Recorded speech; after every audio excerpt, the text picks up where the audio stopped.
What's up, everybody? This is Dark Macek with Brutally Delicious, coming at you with a review of Secret Chord's brand new album, Aurora. As usual, I try not to look up the band in advance. I did see that this was their first ever album, but I made a point of not looking up what they sound like, what their genre is, or anything along those lines. The sound to me is something like Delane or Seven Spires or Epica, maybe. It's too slow to be something like Camelot or Amaranth. And of course, there is a female vocalist, although there are also one or two male vocalists. I guess this would qualify as Beauty and the Beast metal then. So getting into this, there is a wonderful intro to this album. It's great stage walkout music.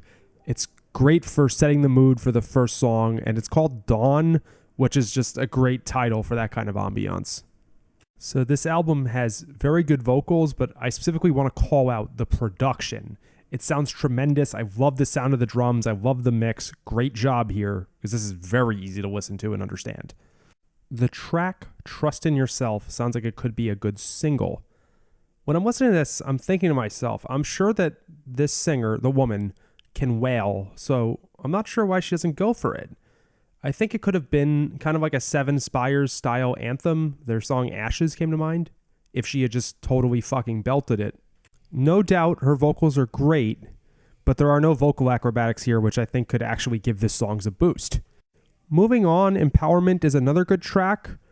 I want to say that the Beauty and the Beast style sometimes works here, but other times I'm wishing it were just the woman. I also wish there were a bit more tempo variety.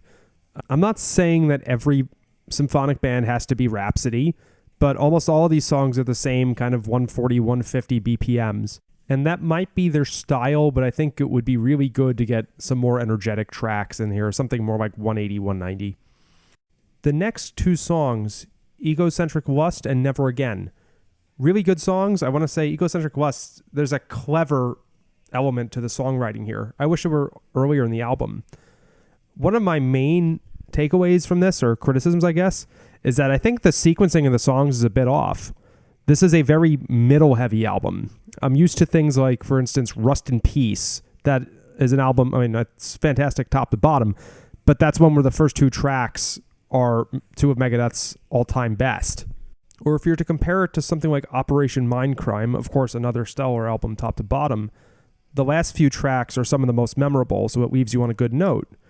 This album, I think the strongest tracks are smack dab in the middle, so it takes a bit to get to the real goods. And while I did enjoy the last track, Demons Angels, sort of like I said previously, I wish there were some higher tempo moments. It's about 7 minutes long. I think it could have benefited from that kind of variety. Still, though, all in all, a great effort. Want to say again, fantastic production. Probably the best I've ever heard for a first album. Great job, guys. Hope you tour soon. Would love to see this live. Later.